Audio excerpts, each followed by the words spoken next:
Buenas tardes a todos, a todas, a todes. Vamos a comenzar con esta charla para la presentación del libro Lecciones para Ideología de Lev Vygotsky.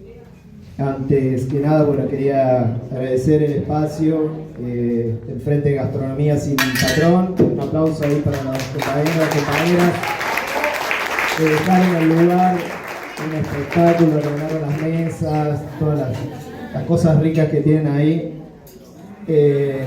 Y bueno, antes de comenzar también decir que ahí al fondo está el stand de Ediciones IPS, una gran variedad de libros de la editorial, así que está bueno para los que se quieran acercar. Bueno, para poner más o menos un poco en marco de situación en que se da esta charla para la presentación del libro, queríamos tomar que en Córdoba estamos frente a un conflicto que está abierto, que estamos en lucha, un ataque del gobernador Yarlora, que sabemos que es uno de los grandes aliados que tiene el gobierno nacional de Milei, que viene ajustando, atacando a la docencia, y que en ese sentido en las escuelas se viene dando y expresando una bronca muy grande, que lo pudimos ver ayer en las ferias de ciencia, donde las escuelas se organizaron, repudiaron esta sobrecarga laboral, este ataque incluso del gobierno con lo que fue la imposición del aumento salarial de miseria por decreto y lo que fue la conciliación obligatoria. Estamos en un conflicto abierto, estamos yendo a un paro el lunes y el martes, 48 horas de paro, por eso desde la agrupación Docentes de Base, con quienes junto con Ediciones IPS estamos organizando esta charla. Estamos convocando a sumarnos al paro del lunes con acciones zonales que va a haber y a la gran movilización que va a ser el martes, así que de las 10:30 de la mañana convocamos a Maipú 30 a todos a sumarse y a movilizar. Y dentro de este marco también estamos organizando un encuentro educativo para el sábado 17. ¿Sí? Vayan anotando, vayan agendando en Ardeco a las 16 horas, que bueno, es un encuentro junto con estudiantes, científicos, trabajadores de la educación, precisamente para darle fuerza a la lucha en defensa de la educación, de la ciencia, de los SRT, ¿sí? Compañeros que también dando una pelea muy fuerte.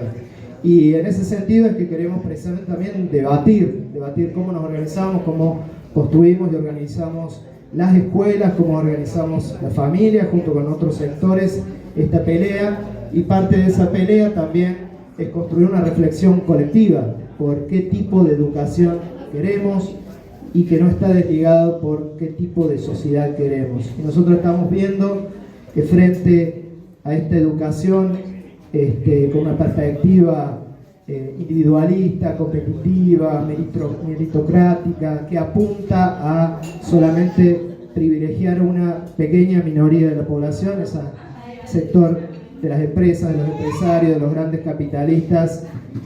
Nosotros frente a eso queremos dar otra perspectiva, una perspectiva de educación marxista, revolucionaria, que tienda a ser organizada desde abajo, desde los docentes, desde las familias, con otros intereses distintos. Y eso va de la mano con pensar una sociedad en ruptura con el capital, con otras bases, darlo vuelta a todo, revolucionar todo por otro tipo de sociedad distinta, ¿no?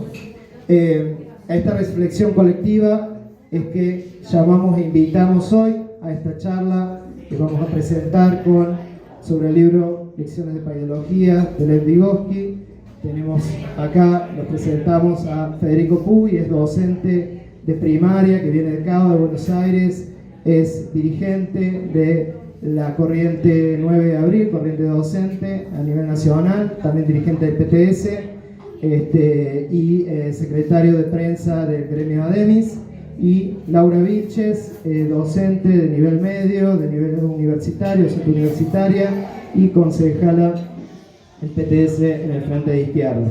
Esto es un fuerte aplauso.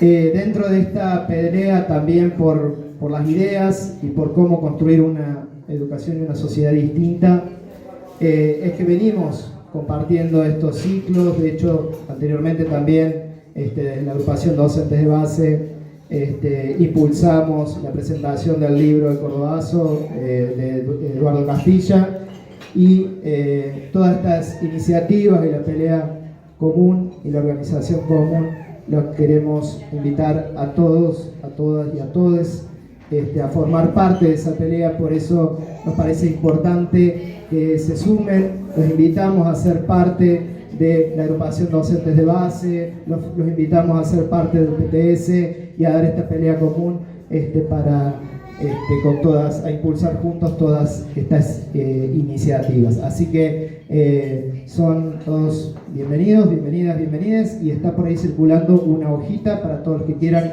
anotarse, dejar sus datos y organizarse para dar una pelea común. Una cosita, solamente una cuestión organizativa, así ya le paso el micrófono a Fede. La idea está pensada primero con unas intervenciones, después sobre el final todos los que quieran intervenir, hacer consultas, expresar dudas y demás, el micrófono va a estar abierto. Gracias.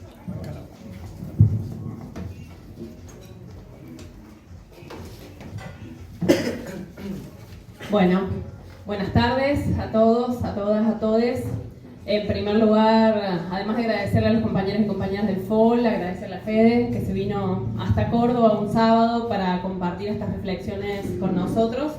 Fede es uno de los prologuistas del libro y un estudioso de la obra de Vygotsky, por lo menos entre nosotros. Ha sido pionero en pensar y en tratar de incorporar al proyecto editorial la obra de Vygotsky como parte de los rescates marxistas que estamos haciendo.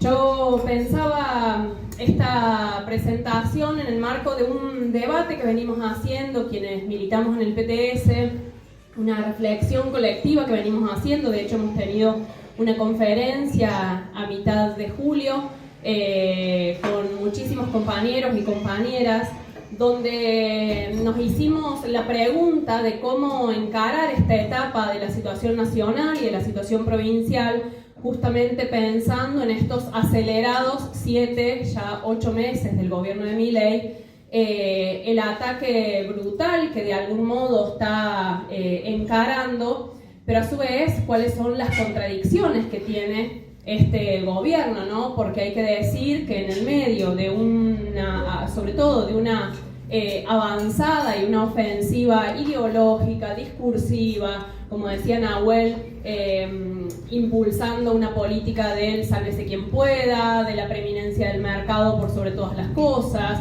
de la defensa full del endeudamiento con el Fondo Monetario Internacional, etc.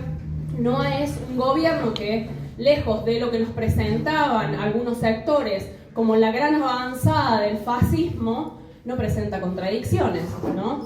De hecho, hemos realizado una enorme movilización pensando desde el punto de vista de la educación el 23 de abril a nivel nacional en defensa de la universidad pública.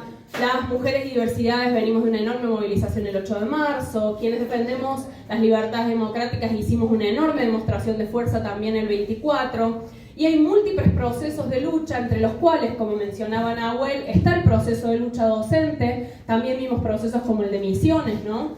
O procesos que se están dando en distintos puntos del país, como la pelea de los trabajadores y trabajadoras del Hospital Posadas contra los despidos, que ya lograron algunas reincorporaciones, la pelea que dan aquí los compañeros y compañeras de los SRT, la pelea de los trabajadores de FATE, peleas de los trabajadores en Neuquén. Es decir, es una situación en la que está abierto múltiples procesos de lucha, que algunos pueden tener mayor perspectiva de triunfo, lograr conquistas, volver atrás con las medidas tanto de las patronales como de los gobiernos, pero que muestran que, como decía, lejos de una avanzada sin contradicciones, es un gobierno que está bastante flojito de papeles. Su plan económico hace agua por distintos frentes. De hecho, la propia burguesía y los propios analistas económicos burgueses sostienen que hay que ver si puede avanzar en este plan. Algunos dicen que es medio un no plan, que lo único que se juega es a una política recesiva y al sostenimiento por la vía de la recesión de que no avance la inflación. Pero en el medio lo que vemos es crisis, contradicciones y sobre todo resistencia. Entonces, en ese marco nosotros nos hemos propuesto pensar ¿Qué implica este escenario a nivel nacional? ¿Qué implica para Córdoba? Y qué implica no solo por la acción del gobierno, sino también por la acción de quienes juegan como aliados o inclusive aquellos que se dicen opositores, que tampoco, exentos de contradicciones, muestran las hilachas todos los días en televisión. Tanto la oposición burguesa como la UCR y el PRO, como el propio peronismo, ¿no? En el caso de Córdoba, como señalaba Nahuel, el peronismo provincial, al que muchos sectores presentaron como un mal menor frente a la avanzada de la derecha, es uno de los principales aliados y defensores de la política de Milei. Es el que está en este momento atacando la educación de manera brutal, la salud, porque de algún modo nos quieren a nosotros que hemos sido y que hemos cobrado conciencia junto a la sociedad también, ¿no?, del rol social que ocupamos, porque eso se evidenció en la pandemia. Nos quieren derrotar porque si avanzan con nosotros también pueden avanzar de manera más fácil sobre otros sectores que están en peores condiciones, ¿no? Entonces, desde ese punto de vista, pensar que el rol que juega el peronismo, en este caso sectores aliados, o inclusive aquellos sectores que se dicen opositores pero están dejando correr de manera brutal las acciones y las políticas del gobierno. Pienso en las conducciones burocráticas que, por ejemplo, no han llamado a paros, a medidas contundentes más allá de medidas aisladas, y mientras tanto tenemos todos estos procesos de luchas que podríamos dar una respuesta unificada, o sectores que políticamente se dicen opositores y que, mientras defienden la política de intervención estatal, un estatalismo cada vez más débil, que es el que nos trajo hasta acá y permitió que avance la derecha, se ven cómo se posicionan para las elecciones del año que viene, pero mientras tanto dejan correr y justifican la avanzada de una miseria planificada con la simple, podríamos decir, medida de garantizar cuestiones tan elementales como el acceso a la alimentación, ¿no?, que desde ya obviamente el propio gobierno de Milei ataca. Pero desde ese punto de vista, la perspectiva que pensamos desde la izquierda es una perspectiva de una oportunidad y una responsabilidad enorme. Una oportunidad porque se plantea justamente la posibilidad de mostrar que hay una perspectiva, porque hay laburantes, sectores populares que están resistiendo y están luchando, y todo el tiempo tenemos que pensar cómo fortalecemos esas peleas. En ese sentido, la propuesta de un encuentro en defensa de la educación y de la ciencia junto a los sectores de laburantes como los compañeros de la universidad. Muchos de nosotros tenemos hasta doble pertenencia, ¿no?, porque trabajamos también en la universidad, precarios, o seguimos estudiando, o directamente están estudiando. Hay jóvenes también que están haciendo sus carreras y que están en pleno, no inicio de clases, van a ir a una medida de paro la semana siguiente. Esta semana habrá paro activo, y ni hablar los trabajadores y trabajadoras de los SRT que vienen dando una pelea contra el vaciamiento y que son parte de la comunidad universitaria, así como los laburantes de la ciencia. Desde ese punto de vista, la propuesta para darle continuidad a estas reflexiones en este encuentro en defensa de la educación y de la ciencia que queremos hacer con el compañero Cristian Castillo, docente universitario, diputado del PTS, el próximo 17, y al cual están convidados y convidadas. Pero a su vez, no solo se abre una perspectiva política, sino una enorme perspectiva de cuestionar las ideas dominantes, los sentidos comunes dominantes. Y desde ese punto de vista es que estamos discutiendo y venimos de esa conferencia de reflexionar cómo, frente a una crisis del capitalismo, una crisis de esas políticas de los estados que está haciendo agua, pensemos inclusive a aquellos que hablaban hasta de ideas progresistas, animándose hasta llamarle socialismo, como el socialismo de ese siglo XXI del que hablaba Chávez, ¿no?, y que hoy tiene una Venezuela con una crisis brutal, abierta, con una derecha continental tratando de buscar avanzar sobre esa situación, y una población que rechaza esos estatalismos que lo único que generaron fueron miseria y degradación de las condiciones de vida, ¿no? Entonces se abre una oportunidad enorme para discutir desde el marxismo y desde las ideas anticapitalistas, y discutir cómo pasamos desde nuestro punto de vista con el marxismo a la ofensiva. Porque el marxismo, y esa es la perspectiva de la obra de Vygotsky, es una teoría para la acción, una teoría para pensar nuestra práctica y nuestra intervención, no solo a partir del análisis, sino de las conclusiones históricas que nos permiten sacar fenómenos y procesos históricos. Y la obra de Lev Vygotsky, esta obra, Lecciones de Paidología, que es la que hoy estamos presentando, otro de los libros que hemos publicado con Ediciones IPS es el de la crisis histórica, el significado de la crisis histórica de la psicología, para quien esté interesado o interesada. Justamente lo que nos permite es pensar en el marco de este ataque abierto, y en particular en Córdoba, donde nos dicen que hay que pensar la escuela posible, y en el medio estalla la bronca en las ferias de ciencia, donde los profes decían no, experimento social con salarios precarizados, exceso de ajuste, exceso de ataque, exceso de sobrecarga laboral, firma Ministerio de Educación, ¿no? Pensar en ese contexto cómo se nos abre una perspectiva para no solo pensar la posibilidad de otra educación, sino en qué condiciones puede pensarse esa otra educación.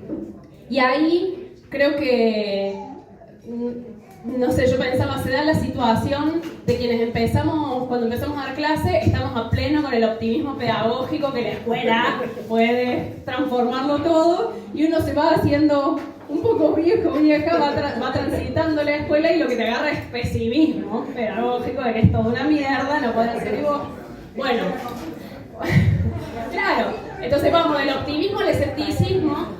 Bueno, creo que la perspectiva de Vygotsky de algún modo nos permite pensar la educación y esto que él llama una ciencia del desarrollo de las infancias. Vygotsky habla del niño, hoy con mucha agua bajo el puente podríamos decir del desarrollo infantil, del desarrollo de las infancias,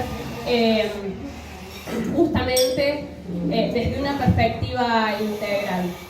Y esto lo hace recuperando no solo lo más avanzado que dio la ciencia pedagógica, podríamos decir, o la pedagogía a nivel mundial, tomando ejemplos como los de John Dewey, un pedagogo de gran nivel norteamericano, un pedagogo dentro del marco de la constructivista de la pedagogía burguesa, o Piaget, o los aportes del psicoanálisis, pero a su vez pensándolo de un modo integral, desde una perspectiva marxista. Creo que muchos hemos leído fragmentitos de Vygotsky y nos ha gustado, pero lejos hemos entendido que primero era marxista, ¿no? Que nos decían, che, Vygotsky era marxista.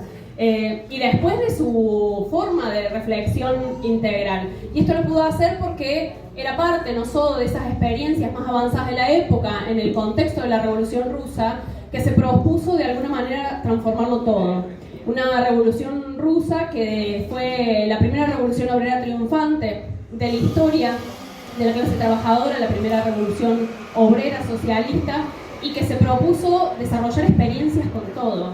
Quienes se dediquen al arte, a la literatura, las invito a conocer los debates fenomenales que había en torno al arte, al cine, al teatro, como experiencias enormes con las vanguardias. Bueno, la teoría literaria se considera que surge de los formalistas rusos, que son parte del debate de la teoría de la literatura, por ejemplo, en la propia Rusia, y contra la cual los bolcheviques discutían. Hay una serie de debates riquísimos ahí. Lo mismo en el terreno de la emancipación de las mujeres y de las diversidades, con fenómenos y decisiones de avanzada como la despenalización del aborto, la legalización del aborto en pleno primeros años del siglo XX, algo que nosotros conquistamos hace ¿cuántos? 6 años, ¿no? Y lo mismo en torno a reflexiones como la educación o como el ambiente. Y esto es importante porque me parece que esa perspectiva de una recuperación integral de la obra de Vygotsky como de los marxistas es parte de la batalla que estamos dando justamente para poner otras ideas a la ofensiva, porque no es ni el capitalismo y el mercado y el sálvese quien pueda, ni tampoco esa teoría de que el Estado todo lo resuelve, porque un Estado al servicio de los grandes negocios capitalistas evidentemente tampoco está. Y con el marxismo ocurrido, que es parte del fantasma que agita Milei, que de todo dice son comunistas, marxistas, socialistas, hasta la reta, claro, está friqueada, pero que se ha agarrado de mucho lo que hizo el estalinismo, es decir, la reversión y la deformación del marxismo y de la perspectiva revolucionaria. Y ahí entra un poco la obra de Vygotsky, como muchos de los revolucionarios, de quienes acompañaban el partido bolchevique y quienes no, pero que fueron revolucionarios en sus perspectivas, para pensar estas concepciones. Yo no podía dejar de pensar que cuando leía lecciones de paidología, que ahora hay todo un debate en las ciencias humanísticas, en las humanidades, después de tantos años de giro lingüístico, giro semiótico, giro cultural, donde todo era el signo y donde no existía la realidad y todo era construido discursivamente, de repente se están dando cuenta frente a las catástrofes de la naturaleza, a la, no sé, tsunamis, incendios, cambio climático, que hay materia. De repente no era todo discurso. Hay algo llamado naturaleza que se te impone y que inclusive están recuperando muchas cuestiones vinculadas a los materialismos, pero del marxismo se olvidan. Al marxismo no quieren tomarlo en cuenta, ¿por qué? Porque es justamente una operación, asociándolo a lo que hizo el stalinismo, de un marxismo mecanicista, economicista, al que no le interesaban las cuestiones del arte, no le interesaban las cuestiones del ambiente, no les interesaban las cuestiones de la naturaleza, no les interesaban las cuestiones de la cultura, ni hablar género, no le interesaban las cuestiones de educación. Bueno, Vygotsky viene a dar cuenta de que el marxismo que defendemos y que puede ser una enorme herramienta para pensar la transformación hoy, es un marxismo absolutamente otro a ese espantapájaro que nos quieren vender.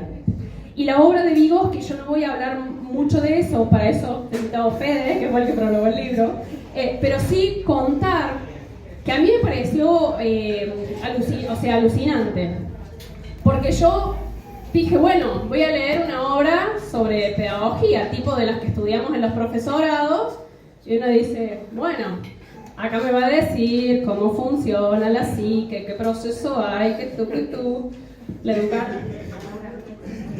No. El libro, que se llama Lecciones de Paidología, cuando uno explora el prólogo, presenta un escenario radicalmente otro, diría. Un escenario que es justamente el de pensar, en primer lugar, la definición del objeto, que es el objeto de esta ciencia que va a estudiar el desarrollo de las infancias. Y ese objeto es justamente el desarrollo. Y Vygotsky empieza a señalar qué entiende por desarrollo. Y a mí me parece algo hermoso que lo defina como el proceso en el que algo nuevo surge.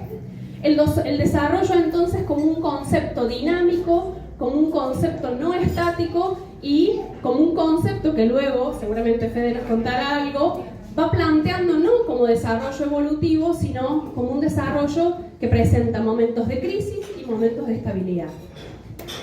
Y a partir de definir ese objeto de estudio y discutir con las corrientes en boga, empieza a definir, bueno, cómo va a ser el método que va a implementar la paidología. Y es un método, en primer lugar, que a mí me sorprendió porque dice que es un método, esperen que me lo anote por acá. En primer lugar es integral, ¿no? Es un método integral vinculado al marxismo, al materialismo. Es un método que va a tener en cuenta tanto los aspectos biológicos, podríamos decir, es decir, orgánicos, como los aspectos psíquicos. Es decir, que va de plano con toda esa falsa dualización entre mente-cuerpo, cultura-naturaleza, biología, lenguaje, por ejemplo, o cuerpo-mente. Es decir, contra todos los dualismos hay un marxismo que piensa de manera integral y piensa el organismo como un todo. Parte de una concepción monista, es decir, de la totalidad, que no significa que sea totalizante. ¿Por qué? Porque esa totalidad es contradictoria, es dinámica, tiene avances, tiene retrocesos. Y desde ese punto de vista, piensa inclusive al sujeto, a ese niño, niña, esa infancia, en una interacción con el medio. Ni es una visión absolutamente organicista, biologicista del sujeto aislado del medio, ni es el medio lo es todo, ¿no? Que tenemos como los dos polos. Bueno, no, es una teoría que empieza a plantear de una manera integral cómo pensar el desarrollo de las infancias en ese contexto. Y después empieza a avanzar, yo me quedé de cara, digo, no solo con caracterización del objeto, el método, sino discutir el problema de la herencia. ¿Y desde qué punto de vista importa la herencia biológica, es decir, la carga genética que traemos los seres humanos como especie, para pensar los problemas de la enseñanza-aprendizaje?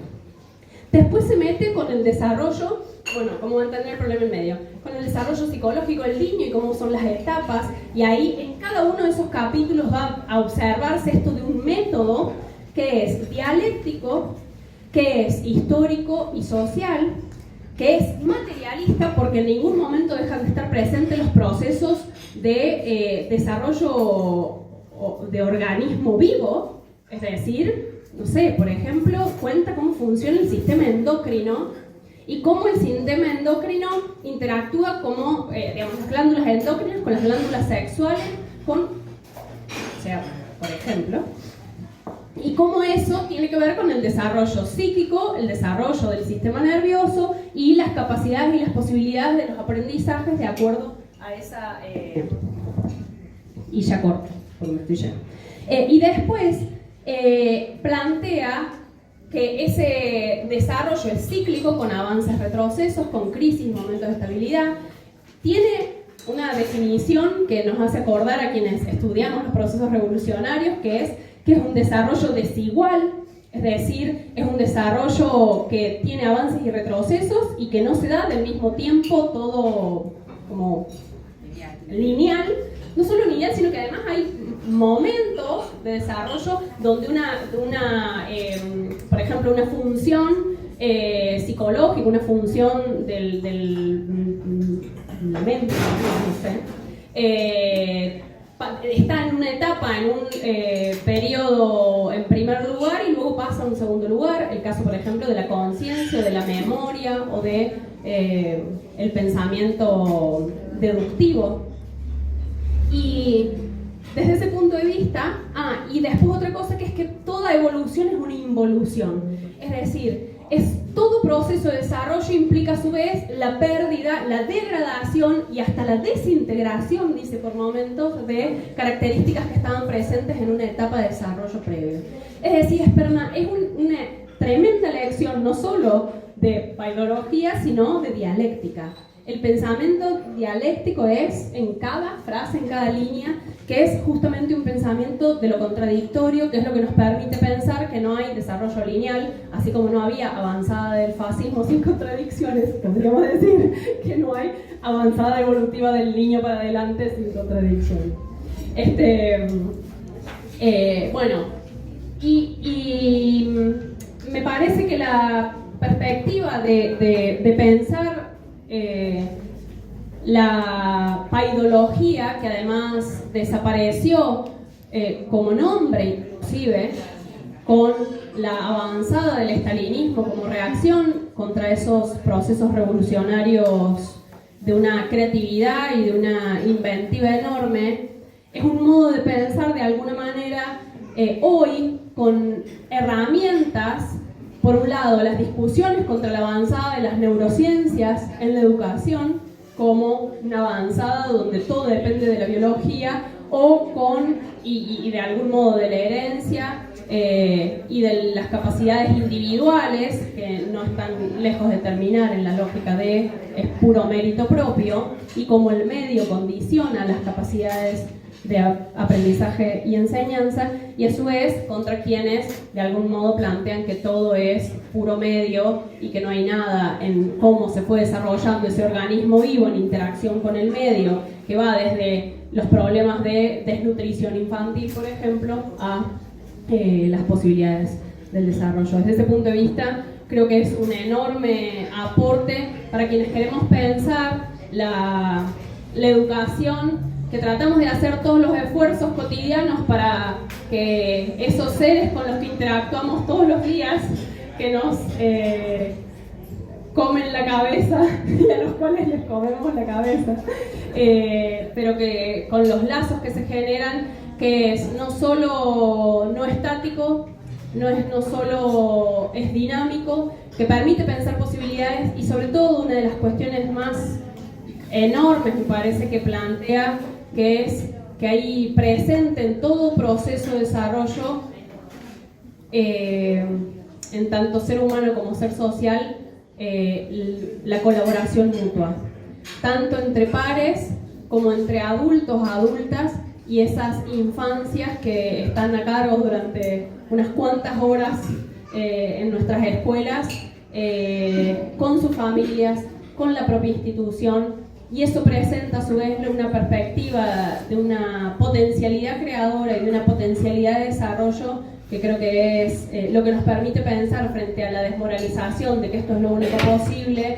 que hay otra alternativa, que hay fuerzas para construirla y que les docentes tenemos herramientas, así como esos estudiantes, para pensar la transformación de la realidad si la pensamos en clave de cooperación y de la perspectiva de potencialidad que esto puede desarrollar. Corto acá, lo demás queda para las preguntas. Gracias.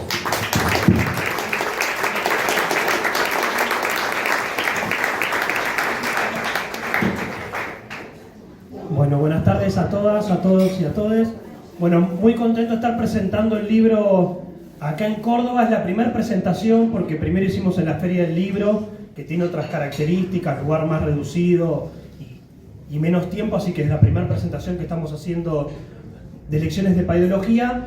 Y me daba gracia porque, claro, Vygotsky habla de ciencia y ustedes le hicieron una contracampaña en la Feria de Ciencia al gobernador y vi el esqueleto y la ciencia como que estaba bueno.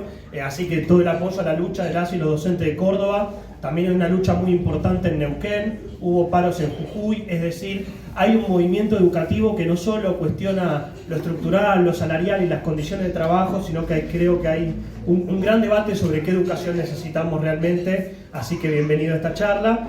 Y como segundo, pedir un aplauso porque hay un compañero que fue uno de los primeros que me escribió, que hizo todos los cursos del campus que pusimos sobre educación y que fue recientemente reincorporado, Nacho, a la escuela privada. Vygotsky tiene su primer reincorporado, digamos.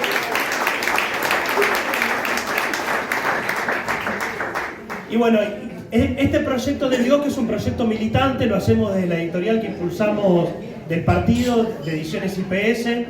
Tenemos pensado además sacar otros textos sobre Vygotsky para poder intentar completar o tener algo de las obras escogidas. Es un proyecto que primero, como decía Laura, se embarcó Juan Duarte para discutir psicología, para discutir neurociencias, para discutir qué es ciencias. Nos brindó la posibilidad a Iván Otero, otra compañera de la corriente del partido, y a mí, que somos docentes de primaria los dos, para poder estudiar esto y poder hacer una corriente también política y militante más integral a través de las ideas marxistas para educación. Y realmente fue una bocanada de aire fresco. Yo estoy hace 14 años en la escuela primaria, actualmente estoy en un 4º grado en el barrio de Barracas.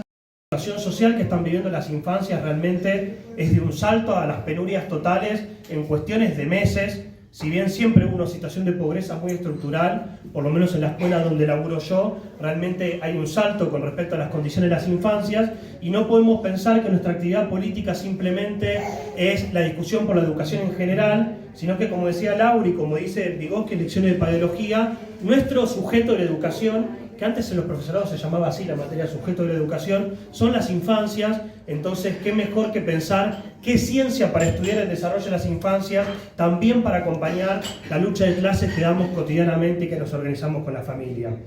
Y la primera pregunta que hacía Laura para mí estaba bien. Claro, no sabíamos que Vygotsky era marxista. ¿Y esto por qué sucede?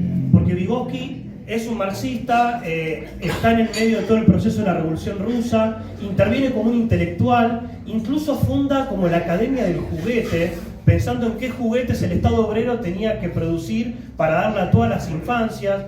Está muy especializado también en educación para chicos con autismo. Habla del ajedrez escolar, habla de todo Vygotsky, una obra que es muy vasta, pero no sabíamos que era marxista por dos cosas y que con Lecciones de Paideología queremos recuperar. En primera cuestión, cuando Stalin se hace con el poder del partido bolchevique en Rusia, Lenin ya fallecido y Trotsky ya expulsado en una revolución que tuvo que combatir ejércitos imperialistas, que tuvo que sacar de la hambruna a millones de familias trabajadoras, que es la primera revolución triunfante, que puede crear un propio estado de transición de gobierno de trabajadores contra el capitalismo. Stalin, cuando se hace del poder, manda a censurar casi toda la obra de Vygotsky. Entonces, cuando nos encontramos con un traductor, que es el traductor de este libro y de muchos otros, Alejandro Ariel González, nos empieza a contar que la mayor parte de la obra de Vygotsky le sacan las citas a Trotsky, a Marx, a Lenin y a Engels. Si le dejan alguna cita a alguno de estos tantos dirigentes de la Revolución Rusa, como también los fundadores del marxismo, le dejan alguna frase general, pero le quitan todas las frases más ligadas a la revolución. O sea, no solo el estalinismo prohibió y frenó la ciencia de la paidología, porque decía que era como una ciencia medio que tenía muchos errores metodológicos, que no servía para estudiar el desarrollo de las infancias, sino que además cortó con todo un proceso educativo revolucionario ligado más a la autoorganización, a los propios soviets de la educación, a una educación ligada a la educación politécnica, que ahora me voy a referir más en concreto, sino que además mandó a censurar la obra de Vygotsky. Entonces, todo lo que empieza a llegar a la academia, cuando Vygotsky se empieza a reponer en las universidades, llega ya roto, llega con un montón de frases que ya no están. Por ejemplo, en psicología pedagógica, Vygotsky termina con toda una cita de literatura y revolución de Trotsky. Y eso antes no estaba. Entonces, reponer la obra de Vygotsky, y que no sabíamos que era marxista, viene por el lado del estalinismo y de la censura, y por el otro lado la academia ya lo toma así, y no se toma el trabajo de decir, che, pero esto no está incompleto. No hay que reponer alguna de las obras de Vygotsky y hacer una retraducción o intentar conseguir los originales en ruso para poder publicar sus obras. Entonces, acá un primer ojo y cuidado, todo lo que encuentre en el Mercado Libre que dice Vygotsky puede estar censurado. Nos ha pasado, yo le decía a Juan, mirá, yo tengo este, me dice, no, ese no lo lea, le falta la mitad del libro, o sea, las mitades. No estamos hablando solo de algunas frases. Y por ejemplo, con literatura y revolución, que Vygotsky lo toma, y me entusiasmó mucho tu intervención, Laura, porque te apropiaste de algunos conceptos que realmente son difíciles, con una pasión, porque Laura además no es solo una docente, o solo la figura pública a nivel nacional y de la regional Córdoba, sino que es un intelectual marxista. Y este pesimismo y optimismo, yo a veces cuando entro a la escuela estoy optimista, cuando son las 3 de la tarde estoy pesimista, y cuando me voy estoy optimista, o sea, es un poco más, es dialéctico al estilo Vygotsky, me está de ánimo en la escuela, pero realmente porque a mí me cambió. O sea, no es porque yo me quiera apropiar la obra de Vygotsky solo para mejorar mis clases, que igual hay toda una discusión sobre eso, sino que me empecé a apropiar de conceptos históricos, científicos, materialistas, dialécticos, para pensar los chicos que tengo todos los días en el aula, que tengo 25, tengo bastantes, y me abrió muchísimo la cabeza. Y en ese sentido, no solo queremos recuperar y tener las traducciones originales, vean que uno de los prólogos también de Koratayeva, que es alguien que rescata estas charlas, son súper amenas, son charlas a docentes, para formación docente. Quien rescata esas obras las encuentra en un armario medio tirado y las puede recuperar gracias a que otra persona las escondió. No solo lo queremos recuperar así, sino en su contexto. ¿Por qué no se sabe que Vygotsky era marxista? ¿Por qué no se sabe qué pasó con la educación en la Revolución Rusa? Y no solo la Revolución Rusa pasó de un 80% de analfabetismo en todas las masas obreras y campesinas de Rusia, y logró en tan solo 10 años reducirlo al 10%, una situación de atraso total, y los bolcheviques eran los primeros interesados en que todo obrero y obrera pueda saber leer y escribir para acceder a la cultura, a la propia literatura y a las propias proclamas que hacían los bolcheviques con respecto a diferentes situaciones, y poder elevar el nivel cultural de todas las masas. Y no solo hizo eso, instaló la enseñanza mixta. Estamos hablando de la Revolución Rusa, 1917, enseñanza mixta. Empezó a instalar la necesidad de la escolaridad obligatoria en el sentido de poder comenzar antes, desde pequeños meses de edad. Empezó a crear casas para los chicos infantes, empezó a construir jardines de nivel inicial que no existía mucho en esa época, y además el proyecto bolchevique no solo quería encarar la educación desde ese punto de vista, sino que pensaba que la mejor manera era liberando a la mujer trabajadora de todas las tareas domésticas y socializar la crianza, todos los niños y las niñas, en grandes institutos educativos, donde el chico además tenía lugar para el arte, para la cultura, para el deporte y para todas las ciencias. Y una de las cuestiones más importantes que tiene la revolución es que la educación lo liga al trabajo. Tanto nos habla ahora Milei con su emprendedurismo, o otros gobiernos como los gobiernos peronistas que dicen que la educación es para formar para el mundo del trabajo de la gran industria, o la automotriz, o la siderurgia, o para formar para el campo, o para pequeñas partes de ese propio proceso productivo. En Rusia se instaló la educación politécnica, de la cual Vygotsky escribe mucho, que es que no es que el mundo del trabajo entra a la escuela o la escuela va a la fábrica. La escuela, el barrio y la fábrica es lo mismo. Está todo en una comunidad, los soviets, autoorganizada, y el niño y la niña puede aprender de sus adultos el propio proceso productivo, pero no para aprender a hacer tal o cual mercancía, sino aprende el cambio de cantidad en calidad. Ah, yo con tanto tiempo de trabajo hice 3 cajas y ahora hago 10. ¿Por qué? ¿Qué pasó? O el producto que salió no está bueno, quedó mal, ¿cómo lo puedo mejorar? Pequeñas cosas que para los niños y las niñas, Vygotsky decía, el esclarecimiento de la educación laboral, psicológicamente significa un avance en la propia conciencia, en el propio mundo del trabajo socializado y no precarizado como el que tenemos ahora en el capitalismo. Piensen que hoy toda la educación, a pedido del Fondo Monetario Internacional, del Banco Mundial, de la Organización de Comercio y la OCDE, está orientado a formar a los chicos y a las chicas para el mundo del trabajo precario, y ahora en la Ciudad de Buenos Aires habilitaron una cosa que es formar a los chicos del secundario para habilidades blandas.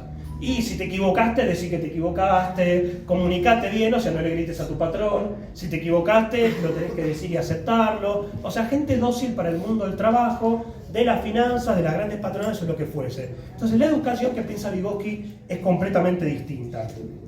Y en este sentido, todos los conceptos que enumeraba Laura, que están en las diferentes lecciones, son algunos más fáciles, otros más difíciles, pero Vygotsky tiene un método de ir desarrollando y discutiendo con otras corrientes políticas, o teóricas, psicológicas o educativas de la época, son claves porque nosotros no tenemos un individuo, un niño que crece evolutivamente y ya.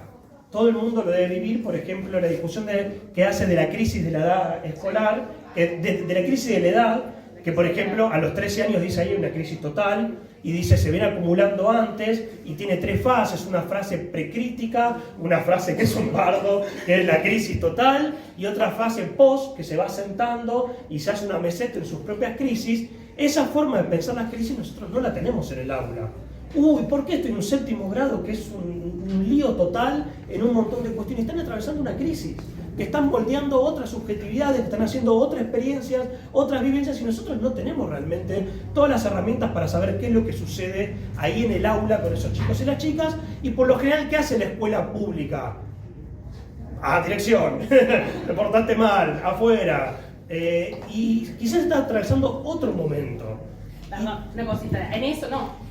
Una cosa tremenda que dice, cuando hay una crisis, el rendimiento baja. O sea, no hay con qué darle. Insuficiente. Baja, insuficiente todo. Reprobado. Y el chico, pobre, no está prestado atención. ¿Entender eso? Como, wow, ¿por qué no me lo contaron?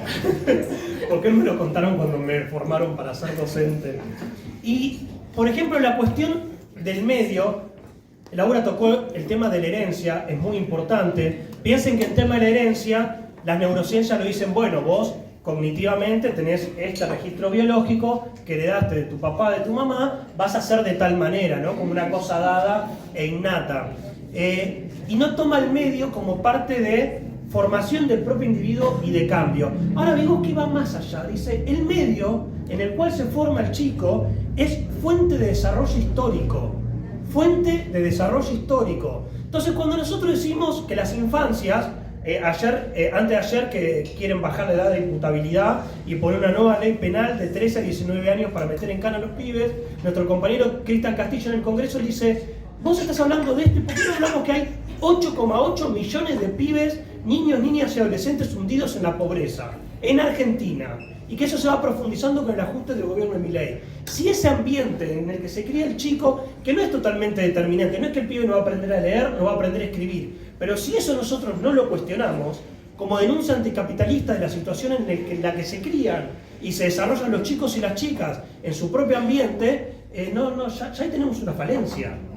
No puede haber docente crítico que no parta de denunciar las condiciones en las que están las infancias, que son nuestros sujetos para la educación.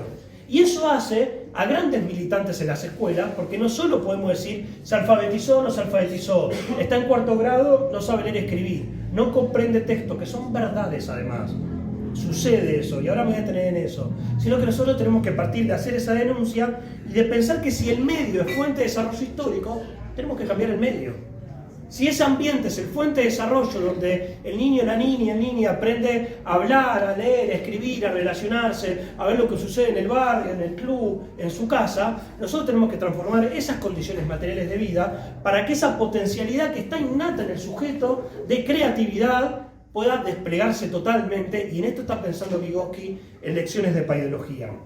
Y acá hay una discusión interesante porque contra toda esta visión, que es complejo, no vamos a decir que es sencillo, medio, herencia, Vygotsky toma un concepto muy interesante que es el de vivencia, que dice que la propia vivencia del individuo en su situación general de desarrollo hace que él vaya modificando el ambiente a él y lo va viendo de una manera, pero que no es que viene de lo de afuera innato y lo cambia y el individuo no forma parte de nada, no, él también transforma lo que ve, lo de afuera, es decir, una situación dialéctica de desarrollo. Todo esto es complejo, que hay una temporalidad que es compleja, que es cíclica, que no es lineal, que no es evolutiva. Vygotsky va a plantear un concepto que a mí me pareció brillante, que hay 2 edades, dice Vygotsky. Uno, la edad cronológica, el DNI, me fijo qué edad tiene el chico o la chica y digo, bueno, tiene tantos años. Y la otra es la edad paidológica, la edad en la que en un promedio, comparando clínicamente con varios niños y niñas, se encuentra el desarrollo de ese chico o de esa chica. Y yo estoy en 4º grado y me dicen, Fede, ¿cómo puede ser que en 4º no sepa leer y escribir? Y es verdad, lo atravesó la pandemia, está en una situación social muy preocupante, tienen diferentes cuestiones por las que atraviesan y quizás no adoptaron ya una escritura tal cual como lo necesita o el mundo del trabajo o el Estado que pretende con unas pruebas estadísticas decir, ya todos leen, estamos brillantes o no. A mí eso que lo llaman sobredad escolar, el pibe está en 2º año pero debería estar en 4º, acá hay una respuesta científica. La edad que tiene el desarrollo para incorporar ciertos conocimientos todavía no está dada, no está desarrollada y no pasa nada. Pero Vygotsky lo plantea como un método para saber en promedio en dónde está parado y yo puedo decir, no, pero este chico entonces le doy un poco más de tiempo para estas cosas, ¿para qué me voy a apurar en tal o cual contenido? Y en esa crisis de la edad y en esta edad paidológica y edad cronológica, lo que siempre se mide, y Vygotsky hace una crítica durísima, es lo que subyace afuera del niño o de la niña. Uy, está re violento, le debe pasar de todo. O está con la capucha atrás y no le da bola a nadie. O no se socializa en el recreo. Eso es lo externo que le pasa. El síntoma. ¿Y lo interno quién lo mide? ¿Qué proceso está haciendo? Si ese proceso está en algún lugar que le pueda permitir potenciar otras cosas, o qué es lo que está sucediendo internamente en el sentido que está incorporando en ese proceso que no se ve externamente. Que es lo que Vygotsky llama la zona de desarrollo próximo, que todos ustedes la habrán escuchado. Ahora, cuando a mí me enseñaron la zona de desarrollo próximo en el profesorado, eran tres renglones que decía que para que un chico con menos capacidad avance lo tengo que poner con otro con más capacidad. Yo llegué con mi optimismo de la voluntad el primer día de clase, vi más o menos eso, senté al pibe que no iba a ningún lado con el que iba y resulta que el que era más inteligente le puso una carpeta en el medio para que no se copie y el que no sabía tanto hacía así y miraba y el pibe se calentó y le pegó. Yo dije, bueno, Vygotsky no sirve, entonces voy a arreglar todo. Claro, porque era lo único que me habían dicho. Ahora, para Vygotsky la zona de desarrollo próximo es la forma en que la paidología debe medir científicamente cuál es el potencial que tiene, cuál es el siguiente paso, cuál es el otro lugar en que está, y no solo ver los síntomas exteriores, sino ver qué proceso está haciendo. Todo eso es algo súper complejo que se puede pensar, y que Vygotsky lo dice, ahora solo este proceso, el de zona de desarrollo próximo, se hace en colaboración con otro. Solo, no hay otra forma, dice. Si bien Vygotsky rescata mucho que cada individualidad es un mundo, o sea, no es un colectivista generalizado que somos todos iguales, todos somos la misma. No, Vygotsky dice, cada individuo se puede potenciar al máximo su individualidad para lo social, pero la única forma que tiene el individuo, el niño, la niña, el joven, es en colaboración con otro. Y esta pedagogía de la cooperación, que Laura tomaba como un ideario que podemos poner de socialismo, Vygotsky realmente lo toma como única forma de desarrollo del individuo. Fíjese qué potente que es. Está hablando que el individuo puede desarrollarse más plenamente si coopera con el otro. ¿Y hoy qué te dicen? Meritocracia, aplastarle al lado, aplastalo, competí en forma individual, sálvese quien pueda, y ese es el único valor capitalista que te va a hacer a vos ascender socialmente y punto. Y se terminó. Y la cooperación es nada. Cuando el propio mundo del trabajo capitalista, hay fuentes de cooperación de los propios obreros y obreras en el propio proceso productivo. Nadie hace algo solo. Sin embargo, ese proceso de cooperación se lo apropia un capitalista, se lo adueña para sus ganancias, le extrae la plusvalía al trabajador y a la trabajadora, y toda esa fuente de riqueza intelectual, material, todo ese proceso no termina valiendo nada, y nosotros queremos que valga todo ese proceso de cooperación. Yo, por último, para dejar también preguntas abiertas, porque somos, Juli me decía que somos más compañeros y compañeras de educación secundaria. Yo soy muy de primaria, así que perdónenme si tengo el guardapolvo blanco, así estoy pensando. Bien, más, gracias. Así no me siento tan solo en el aula. Que nosotros estamos intentando pensar esto para recuperar, como decía Laura, una corriente marxista en educación. Hubo dos corrientes que trascendieron fuertemente el marxismo, o los marxismos, o en general como queramos llamarlo. Uno es otra cosa que nos enseñó en el profesorado, de Louis Althusser, un pensador revolucionario francés, filósofo, que decía que la escuela es el aparato ideológico número uno del Estado burgués, y que allí se reproduce toda la ideología y la propia forma de organización del sistema dominante del capitalismo. Total verdad. Pero sin embargo está todo determinado en última instancia, y Althusser, si se quiere más joven, tiene un texto que le dice a los docentes: tu esfuerzo no vale nada porque no vas a poder cambiar nada. Sin embargo, el último Althusser, de sus textos póstumos, los últimos, de balance de la propia experiencia del mayo francés, opina que la lucha de clases, en el sentido de la lucha estudiantil y el movimiento obrero en Francia, puede romper los aparatos ideológicos, cuestionar y cambiar los contenidos. Ahora es una discusión para hacer. Esa es como si hay una parte que Vygotsky discute con un materialismo estructuralista que sería hoy, salvando las distancias, el de Althusser. No podemos hacer nada en el aula, está todo determinado. La otra rama es la de Freire. La idea, en el aula, el diálogo, lo que yo hago, cambia el mundo. Todo lo que hacemos en el aula, nuestras ideas, que son buenísimas, aparte imagino que nadie de acá que está en esta sala llega y dice, no, Roca fue un genio.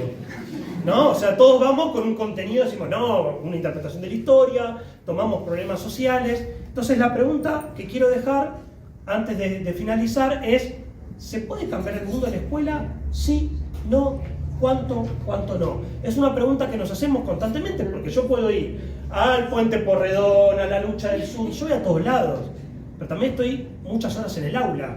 ¿Eso es diferente en mi vida o no? Eso es una pregunta a hacer.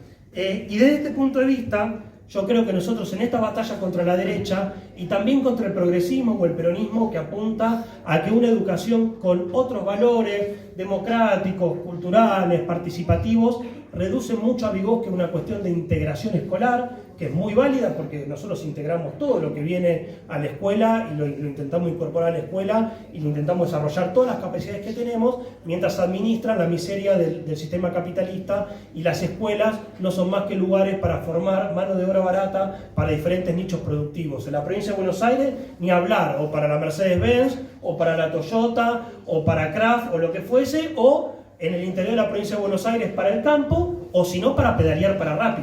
La educación más precaria que se pueda conseguir. Yo creo que nosotros con Vygotsky queremos incorporar esta visión, esta ciencia de la pedagogía que hoy no existe y deberíamos reconstruirla. Es un debate abierto, lo estamos reestudiando, no la tenemos del todo clara, lo estamos reapropiando de la obra de Vygotsky. Este debate abierto para denunciar una educación que es clasista, que es de clase, que es la clase burguesa y que es la que dirige el Estado, de donde están nuestras escuelas públicas y la que digite los contenidos por los cuales nosotros tenemos que pelear, construir un imaginario nuevo, socialista, realmente de liberación de las infancias, no pensar que lo único que tiene destinado este sistema capitalista a nivel mundial son las bombas que caen en Gaza, de Israel, a todos los miles y miles de niños palestinos asesinados por ese Estado sionista y genocida. O no podemos esperar que se mueran de hambre millones y millones en todos los barrios más pobres de toda Latinoamérica, donde los niveles de pobreza son abrumadores, no de ahora, sino de años y años también de propios gobiernos llamados progresistas, y pensar esta lucha por los sentidos comunes, por la cooperación, por otros valores de solidaridad de clase, que son valores socialistas, para pensar realmente en la liberación de las infancias. Y una pedagogía de la cooperación que, como decía Vygotsky, que los problemas de la educación, Vygotsky decía, se van a solucionar cuando destrozamos todo lo que mutile y destruya la humanidad, y ahí se van a poder resolver los problemas de la vida. Lo dice en forma clara, no hay posibilidad de mejorar la educación en este sistema capitalista, pero también Vygotsky dice que no se trata de ser solamente maestros y maestras, sino que se trata de construir y ser partícipes de un proceso político de organización y de construcción de una nueva sociedad por venir. Y en definitivamente, si no, sería una contradicción pedagógica. Bueno, yo dejo acá.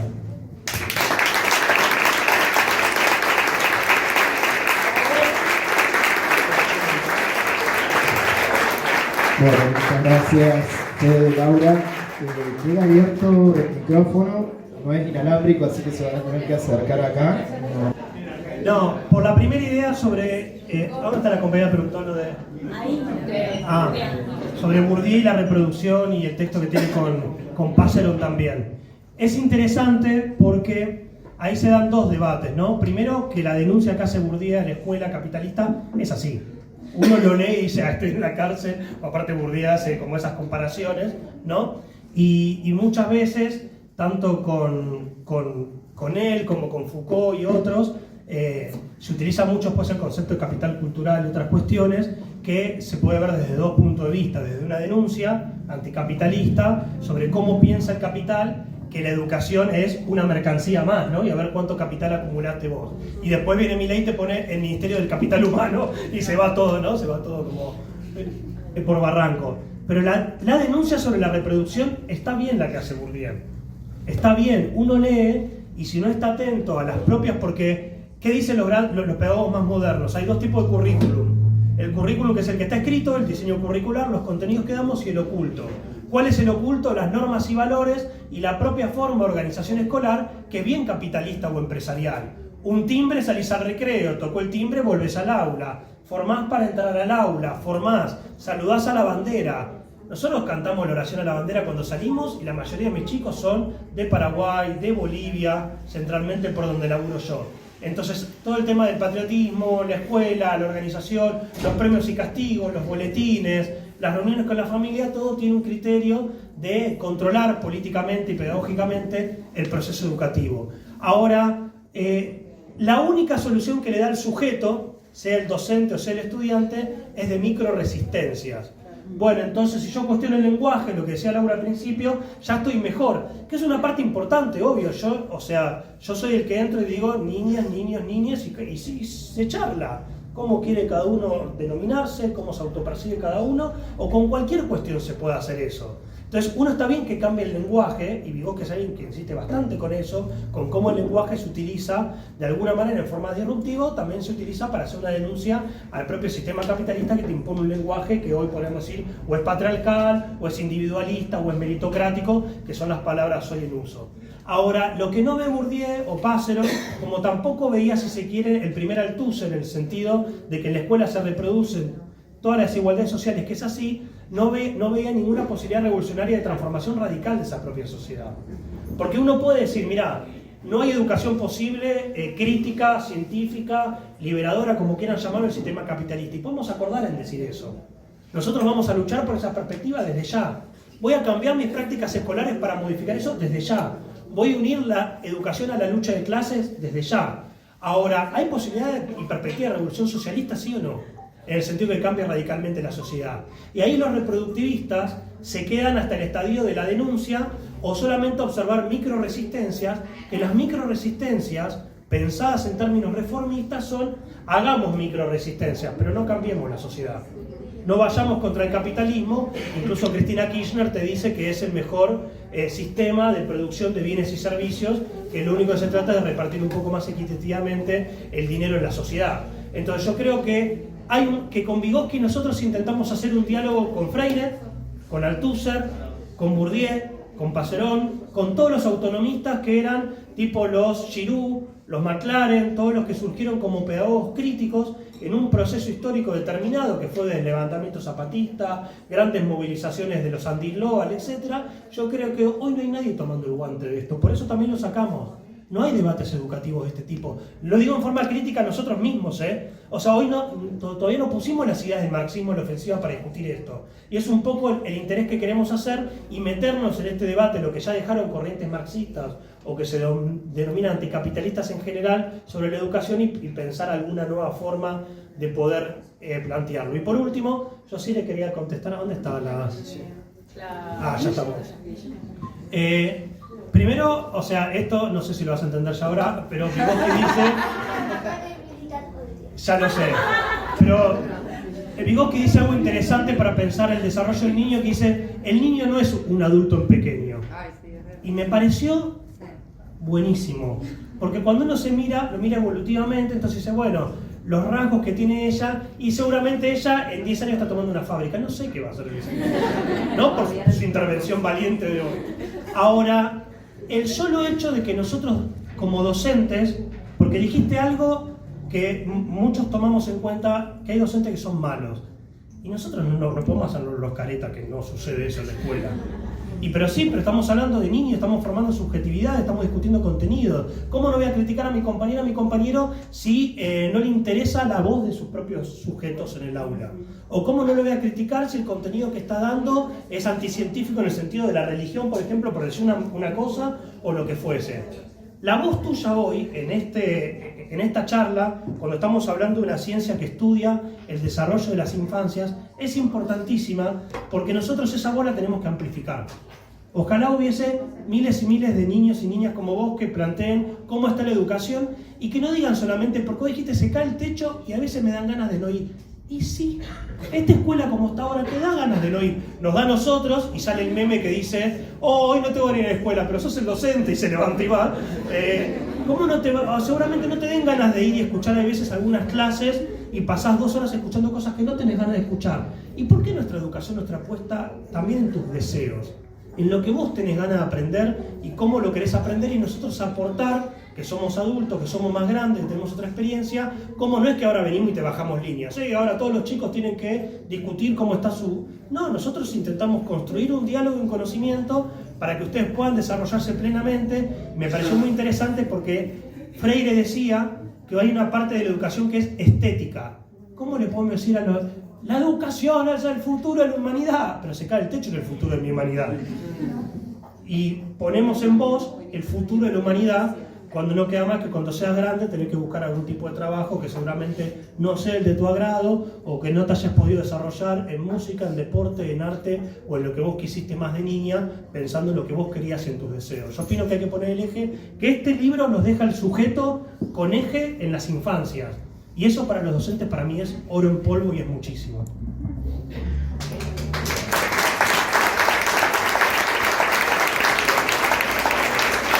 Me podés contestar y criticarme también, Me podés criticar, decir que no acordás, plantear otra cosa, lo que quieras. Algo que me olvidé de decir fue que en la escuela de mi mamá hay un hueco así en la pared. Y es como, ¿qué pasó? Bueno, en mi aula hay un hueco y a la vicedirectora no se le ocurrió más que decir que en verdad es una cámara oculta para que se porten bien. Yo me quería matar. Y los pibes miraban, ¿viste? Se gusta la cámara. No, chicos, no hay ninguna cámara. En relación a la discusión sobre incluso las nuevas pedagogías, hay un desarrollo de otro tipo de escuela, digamos, que es toda una discusión, que son las escuelas Waldorf. A mí me parece que, tampoco leí el libro, lo voy a hacer, lo compro hoy. Eso sirve para la venta igual, eso sirve mucho para la venta. Pero me parece que si bien son escuelas que de alguna manera se apoyan, ¿no?, en esto de no tener en cuenta la edad cronológica de los chicos, las chicas, sino más bien sus propios procesos. Algo que, bueno, yo que tuve la experiencia de una experiencia cercana, creo que si hay algo radicalmente diferente, porque la verdad que yo al menos en esa experiencia no comparto ese tipo de educación, pero sobre todo por dos aspectos, ¿no? Porque por un lado no es del todo científica, hay bastante místico, ¿no? Hay una cosa ahí mística que choca lo religioso, y por otro lado, que digo que va en contra de sus propios argumentos, ¿no? Y por otro lado, porque construyen una sociedad cerrada, un microsistema ahí que parece que fuera una nube que yo no sé. Elitista. Claro, elitista, que no sé qué van a hacer esos sujetos cuando salgan, porque incluso la mayoría son hijos de laburantes, ¿no? Entonces me parece que me interesa, o sea, me parece sumamente valioso el aspecto social que propone Vygotsky, y sobre todo pensando en medio, ¿no?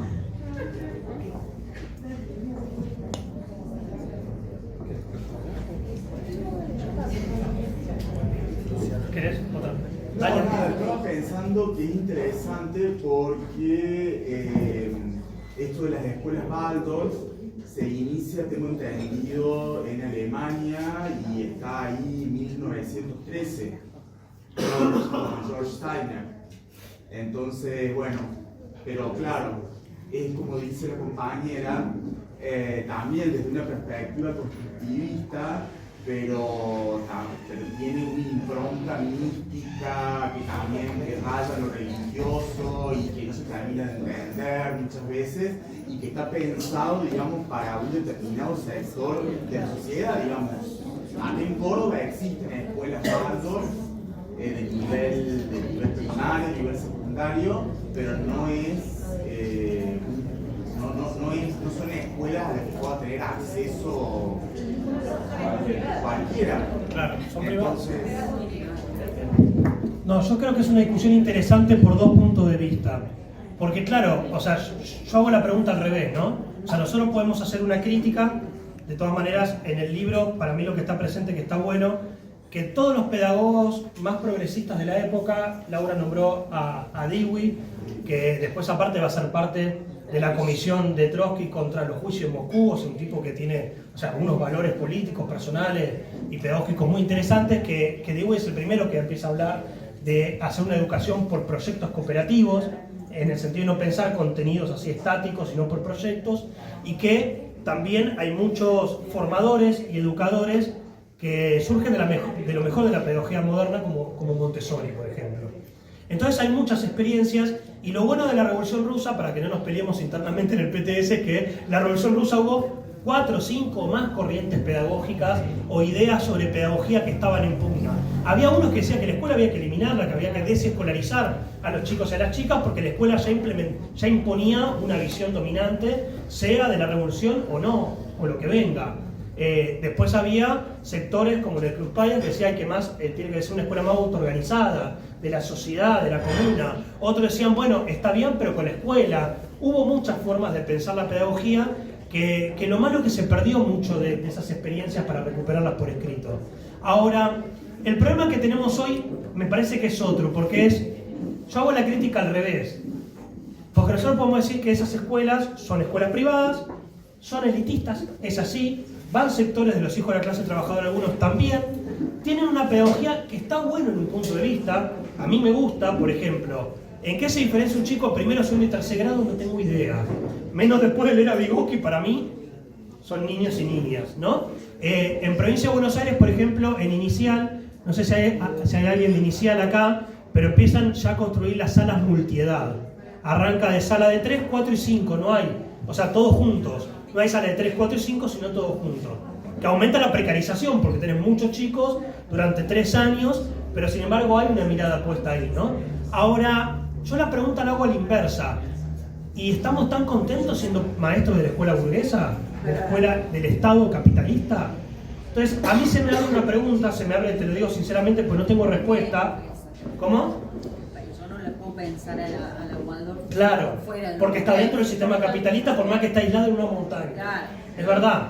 Ahora, esta discusión la tuvimos nosotros en el 2001 con los bachilleratos populares, por ejemplo, ¿no?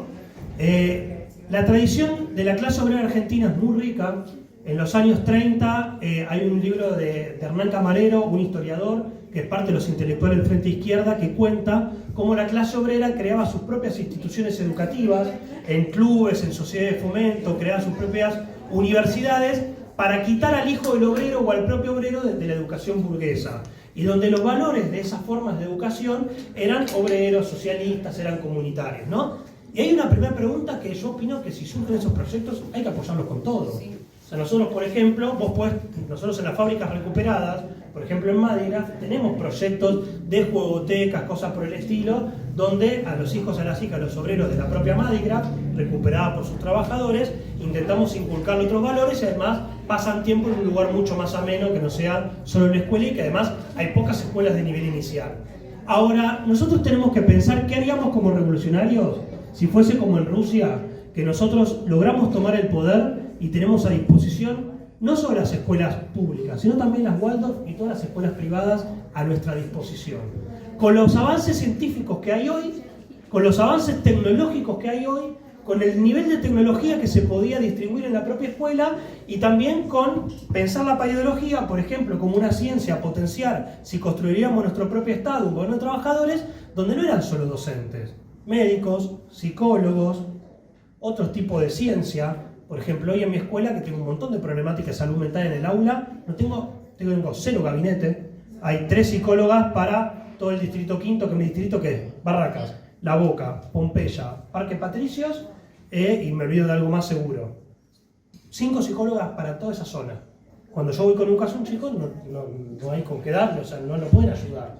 Entonces, yo creo que nosotros tenemos que ver, al estilo de Vygotsky, que no descartaba ni a Piaget ni a Freud, que se quiere reapropiar de esas teorías, pero para superarlas en función de un diálogo y un debate que es fraterno y es duro teóricamente y metodológicamente, pero fraterno, cómo nosotros nos apropiamos de las mejores experiencias educativas modernas y que si son elitistas las hacemos populares y de masas.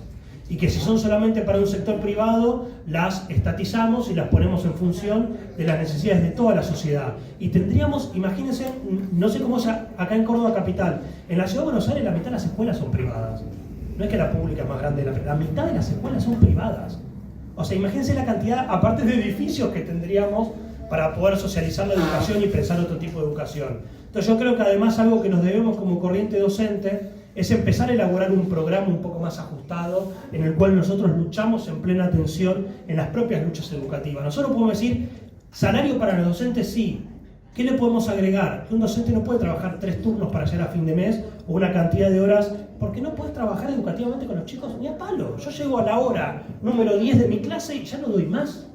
¿Por qué voy a dar las clases de mi misma manera si trabajo tanto? ¿Se puede individualizar la educación si yo trabajo 3 turnos y yo entro a las 7 y salgo a las 7:30 de la tarde porque terminé en una nocturna? No.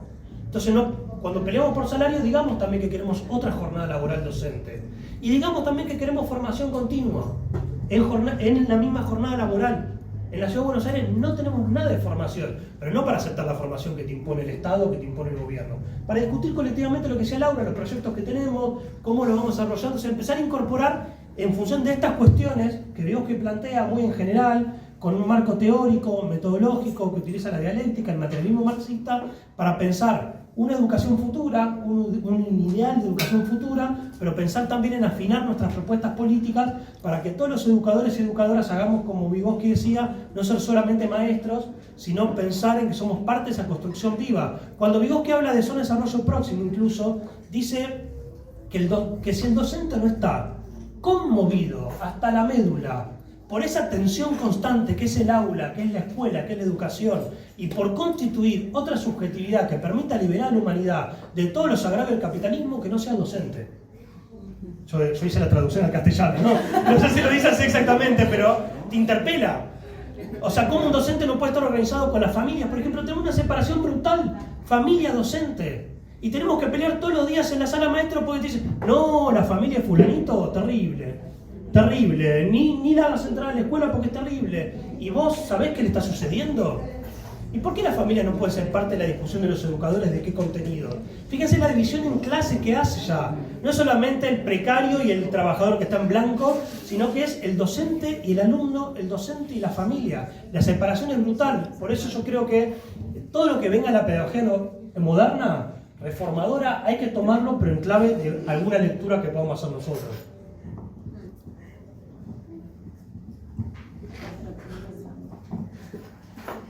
Pasa allá, atrás tuya.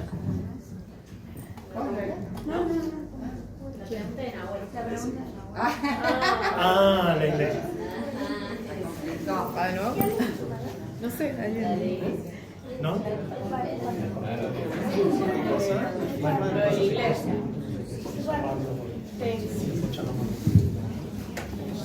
No, yo me quedaba pensando, la verdad que enriquecedora me parece la charla, la conversación. Creo que tenemos para pensar lo que planteaba Nahuel, creo que nosotros tenemos un enorme desafío en Córdoba y a nivel nacional respecto a cómo pensar una educación científica, laica, respetuosa de la diversidad de las distintas identidades sexogenéricas, respetuosa de los distintos procesos y de los distintos desarrollos también, ¿no?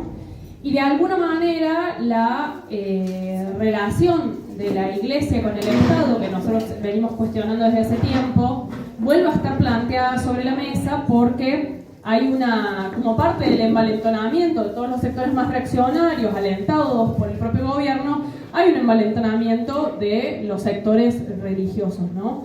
En un sentido, creo que sin ir más lejos, podemos pensar en el caso de Nacho mismo, despedido de una escuela privada, en particular religiosa, donde cualquiera que se anime a pensar distinto es expulsado. Y nosotros venimos de muchos años de naturalizar que eso en la privada funciona así, ¿no?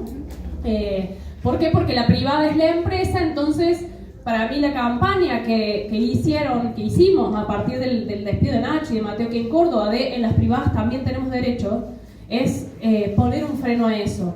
Y en el caso de la educación religiosa, no solo, como decían acá los compañeros, es anticientífica, sino que además es violatoria de derechos. Violatoria de los derechos laborales de quienes trabajan en esas escuelas, pero violatoria de los derechos de las infancias. Porque pensar que la acusación de ideología de género, que supuestamente es parte de la bajada de línea de las escuelas, implica que una persona que, como dice Vygotsky, en su edad escolar está constituyendo su identidad y está constituyendo su personalidad, y su personalidad no tiene nada que ver con una identidad binaria establecida en dos géneros, dos sexos, donde hay correspondencia entre lo biológico y la expresión de esa identidad, es una cuestión totalmente violatoria justamente de los derechos de esas infancias. Entonces ahí como docentes tenemos una particular pelea, porque además quienes están apoyándose en esos sectores retrógrados en una institución como la Iglesia Católica son quienes a su vez llaman a, no sé si llaman, porque más bien es una abstención de los llamados a la movilización, es decir, de abstenerse de la lucha.